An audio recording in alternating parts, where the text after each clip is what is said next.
BMC news live from Kochi Malayalam വാർത്തകൾ നിങ്ങൾക്കായി അവതരിപ്പിക്കുന്നത് Cochin Kalabhavan Angamaly franchise powered by heal life Thottakattukara Nazareth villas and BMC production Angamaly. നമസ്കാരം, BMC radio Malayalam വാർത്തകളിലേക്ക് സ്വാഗതം. ഞാൻ ധനുകൃഷ്ണ. കൊച്ചി ധനുഷ്കോടി ദേശീയപാതയിലെ ശാസ്ത്രീയ നിർമ്മാണത്തിൽ പരാതികളേറെ. പാത നിർമ്മാണം ആരംഭിച്ച് 1 വർഷം പിന്നിടുമ്പോഴാണ് വിവിധ കേന്ദ്രങ്ങളിൽ നിന്ന് പരാതികളും സജീവമാകുന്നത്. 1033.8 കോടി രൂപ ചെലവിട്ടാണ് ദേശീയപാതയിൽ കുണ്ടന്നൂർ മുതൽ മൂന്നാർ വരെ പുനർനിർമ്മാണ പ്രവൃത്തികൾ ആരംഭിച്ചത്. 2023 ഡിസംബറിൽ ആരംഭിച്ച പ്രവൃത്തികൾ ഇപ്പോൾ പാതിഘട്ടം പിന്നിട്ടു. 2 വർഷമാണ് നിർമ്മാണ കാലാവധി. നിർമ്മാണ പ്രവർത്തനങ്ങളുടെ പ്രാരംഭഘട്ടത്തിൽ തന്നെ വിവാദമായത് ദേശീയപാതയോരത്തെ മരം വെട്ടലാണ്. നിയമവിരുദ്ധമായാണ് വെട്ടിമാറ്റുന്നതെന്നായിരുന്നു ആരോപണം. പിന്നാലെ പുറമ്പോക്ക് ഏറ്റെടുക്കലുമായി ബന്ധപ്പെട്ട വിവാദമുയർന്നു. ദേശീയപാതയുടെ പല ഭാഗങ്ങളിലും കയ്യേറ്റവും അശാസ്ത്രീയ നിർമ്മാണവും മൂലം വീതിയില്ലെന്ന് വർഷങ്ങളായി ആരോപണമുയർന്നിരുന്നു. പുനർനിർമ്മാണത്തിൽ അത് പരിഹരിക്കണമെന്നായിരുന്നു ആദ്യ പ്രഖ്യാപനം. റോഡിന്റെ ഇരുവശത്തുമുള്ള പുറമ്പോക്ക് ഏറ്റെടുത്ത് 10 മീറ്റർ വീതി ഉറപ്പാക്കുമെന്നും പറഞ്ഞിരുന്നു. എന്നാൽ പിന്നീട് അതുണ്ടായില്ല. സർവേയർമാരുടെ ക്ഷാമവും മറ്റും ചൂണ്ടിക്കാട്ടി ബന്ധപ്പെട്ടവർ പിൻവാങ്ങുകയായിരുന്നു. ഇതോടെ നിലവിലുള്ള ഇതേ സ്ഥിതിയിൽ റോഡ് നിർമ്മാണവും തുടങ്ങി. കയ്യേറ്റങ്ങളാകട്ടെ തൽസ്ഥിതി തുടരുകയാണ്. മൂന്നാർ വരെ നീളുന്ന 125 കിലോമീറ്റർ റോഡിൽ ഇരുവശത്തായി 186 കിലോമീറ്ററാണ് കാന നിർമ്മിക്കുന്നത്. എന്നാൽ പുറമ്പോക്ക് ഏറ്റെടുക്കാതെ കാന നിർമ്മിക്കുന്നതിനാൽ പല ഭാഗത്തും നിലവിലുള്ള റോഡിന്റെ വീതി കുറയ്ക്കുന്നതായാണ് പരാതി ഉയർന്നത്. അധികൃതർ ഇത് അവഗണിക്കുകയായിരുന്നു. നിലവിലെ പാതയിലെ പകുതിയോളം ഭാഗത്ത് കാന നിർമ്മാണം അവസാന ഘട്ടത്തിലാണ്. നിർമ്മാണവുമായി ബന്ധപ്പെട്ട് സ്വീകരിച്ച സുരക്ഷാ മുൻകരുതലുകളുടെ അപര്യാപ്തതകളെക്കുറിച്ചും വിവാദങ്ങൾ ഉയർന്നിരുന്നു. ദേശീയപാതയിലെ മൂവാറ്റുപുഴയ്ക്കും ശാസ്താമുകളിലും ഇടയിൽ മാത്രം ഇക്കാലയളവിൽ നിരവധി അപകടങ്ങളും മരണങ്ങളും ഉണ്ടായി. ഓട് നിർമ്മാണം പൂർത്തീകരിച്ച ഭാഗത്താകട്ടെ അശാസ്ത്രീയത സംബന്ധിച്ച പരാതികളാണ് ഉയരുന്നത്. സ്ലാബിന് മുകളിൽ വലിയ രീതിയിൽ മണ്ണിട്ട് മൂടിയതാണ് പുത്തൻകുരിശ് ടൗണിലടക്കം പരാതിക്ക് ആധാരം. ഇതോടെ ഇവിടെ വെള്ളക്കെട്ട് രൂക്ഷമാകുമെന്നാണ് വ്യാപാരികളുടെ പരാതി.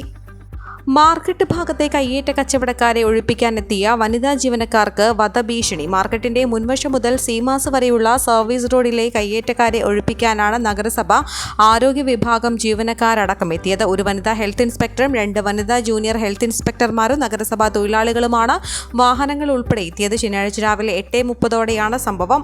റോഡിലും മറ്റും കയ്യേറി വെച്ചിരുന്ന സാധനങ്ങൾ നീക്കം ചെയ്യാനെത്തിയ ജീവനക്കാരെ സംഘം ചേർന്നെത്തിയ കച്ചവടക്കാർ തടയുകയായിരുന്നു. തുടർന്ന് ജീവനക്കാരെ ഭീഷണിപ്പെടുത്തുകയും അസഭ്യം പറയുകയും ചെയ്തു. വനിതാ ജീവനക്കാരുടെ നേർക്ക് അസഭ്യം പറയുകയായിരുന്നു. ഇതേ തുടർന്ന് ജീവനക്കാർ പോലീസിനെ വിവരമറിയിച്ചെങ്കിലും തിരിഞ്ഞു നോക്കിയില്ലെന്നും ആക്ഷേപമുണ്ട്. കച്ചവടക്കാരുടെ എതിർപ്പിനെ ശക്തമായി നേരിട്ട ജീവനക്കാർ കയ്യേറ്റം ഒഴിപ്പിച്ചാണ് മടങ്ങിയത്. കഴിഞ്ഞയാഴ്ച ഇത്തരത്തിൽ ഒഴിപ്പിച്ചിരുന്നു. എന്നാൽ കച്ചവടക്കാർ വീണ്ടും എത്തുകയായിരുന്നു. വ്യാപാരികൾ അസഭ്യം പറയുകയും ഭീഷണിപ്പെടുത്തുകയും ചെയ്തതിനെ തുടർന്ന് ജീവനക്കാർ റൂറൽ SPക്ക് പരാതി നൽകി. ഭീഷണിപ്പെടുത്തുന്നവരുടെ വീഡിയോ, ഫോട്ടോ എന്നിവ സഹിതമാണ് പരാതി നൽകിയത്. ബസ് സ്റ്റാൻഡിന് മുന്നിലെ റോഡിൽ മലിനജലം ഒഴുക്കുന്നതായി വ്യാപാരികളുടെ പരാതി. വാഹനങ്ങൾ ഓടുമ്പോൾ ദുർഗന്ധമുള്ള ചെളിവെള്ളം യാത്രക്കാരുടെ ദേഹത്ത് തെറിച്ചു വീഴുന്നുണ്ട്. കിഴക്കമ്പലം ബസ് സ്റ്റാൻഡിനോട് ചേർന്ന് നിർമ്മിച്ചിരിക്കുന്ന നടപ്പാതയ്ക്ക് താഴെയുള്ള ഓടയിൽ നിന്നാണ് മലിനജലം റോഡിലേക്ക് ഒഴുകുന്നതെന്നാണ് പരാതി. പഞ്ചായത്ത് നടപടി സ്വീകരിക്കണമെന്നാണ് നാട്ടുകാരുടെ ആവശ്യം. റോഡിലെ കുഴികളിൽ നിറയുന്ന വെള്ളമാണ് വാഹനങ്ങൾ പോകുമ്പോൾ യാത്രക്കാരുടെ മേൽ തെറിച്ചു വീഴുന്നത്. ഉന്നത നിലവാരത്തിൽ പൂർത്തിയാക്കിയ പിറവം തിരുവാണിയൂർ റോഡിൽ കാരൂർകാവ് ചീരക്കാട്ടുപാറ റീച്ചിൽ റോഡിന്റെ ഓരത്തുള്ള ഉയര വ്യത്യാസം മൂലം സ്കൂൾ വിദ്യാർത്ഥികൾ ഉൾപ്പെടെ കാൽനട യാത്രക്കാർ വലയുന്നു. 3 വർഷം മുൻപ് 9 കോടി രൂപ മുതൽ മുടക്കിലാണ് റോഡ് നിർമ്മിച്ചത്. ടാറിംഗ് ഓരോ നിശ്ചയിച്ച് വെളുത്ത വരകളും ഇട്ടു. ശേഷിക്കുന്ന ഭാഗവും ഭൂമി നിരപ്പും തമ്മിൽ ഉയര വ്യത്യാസമായതോടെ ഇരുചക്ര വാഹനങ്ങൾ അപകടത്തിൽപ്പെടുന്നുണ്ട്. വലിയ വാഹനങ്ങൾക്ക് സൈഡ് നൽകുന്നതിന് റോഡിൽ നിന്നിറക്കിയാൽ പിന്നീട് തിരിച്ചു കയറുന്നതും ബുദ്ധിമുട്ടാണെന്നും വാഹനയാത്ര പറഞ്ഞു. കാൽനട യാത്രക്കാർക്കും ഇതേ ബുദ്ധിമുട്ടാണ് നേരിടുന്നത്. നിലവാരം ഉയർത്തുന്ന റോഡുകളിൽ ടാറിംഗ് കഴിഞ്ഞ് ശേഷിക്കുന്ന ഭാഗം കോൺക്രീറ്റ് ചെയ്ത് ഉയർത്തിയാണ് ഉയര വ്യത്യാസം പരിഹരിക്കാറുള്ളത്. ഇരക്കാട്ടുപാറയിലും പരിസരത്തും ഇക്കാര്യത്തിലും നടപടിയില്ല. ജംഗ്ഷനിലെ ഓടകൾക്ക് മേൽമൂടി ഇടുന്നതിലും തീരുമാനമുണ്ടായിട്ടില്ല. കൊച്ചിയിലേക്കുള്ള ബസ്സുകൾ ഉൾപ്പെടെ ഒട്ടേറെ വാഹനങ്ങൾ ഓരോ മിനിറ്റിലും കടന്നു പോകുന്ന റോഡാണിത്. അപകടാവസ്ഥ പരിഹരിക്കണമെന്നാവശ്യപ്പെട്ട് നാട്ടുകാർ പൊതുമരാമത്ത് വകുപ്പ് അധികൃതർക്ക് നിവേദനം നൽകി.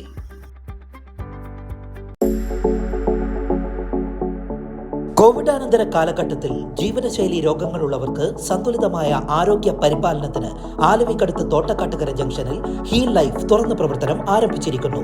ഫിസിയോതെറാപ്പി, സൈക്കോളജി, ആയുർവേദ ചികിത്സകൾക്കായി 8089011722 ബന്ധപ്പെടാവുന്നതാണ്.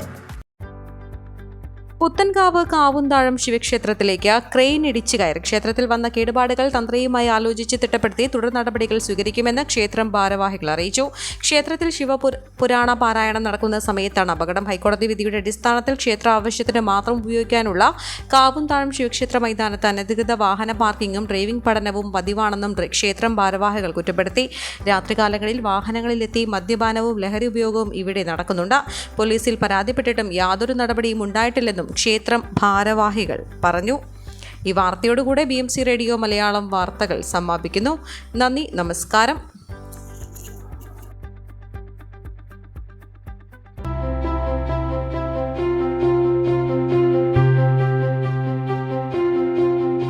അങ്കമാലി പ്രദേശത്തെ കലാവിദ്യാർത്ഥികൾക്ക് സുവർണ അവസരം. ലോക പ്രശസ്ത കലാവിദ്യാലയമായ കൊച്ചിൻ കലാഭവന്റെ അങ്കമാലി ഫ്രാഞ്ചൈസി കരയാമ്പറമ്പിനടുത്ത് എളവൂർ കവലയിലുള്ള സ്പ്രിംഗ്ഫീൽഡ് കെട്ടിടത്തിൽ പ്രവർത്തനം ആരംഭിച്ചിരിക്കുന്നു. Classical dance, cinematic dance, Carnatic music, Zumba dance എന്നീ വിഷയങ്ങളിൽ പ്രഗത്ഭരായ അധ്യാപകർ ക്ലാസുകൾ നയിക്കുന്നു. കൂടുതൽ വിവരങ്ങൾക്ക് ബന്ധപ്പെടുക 9995208614.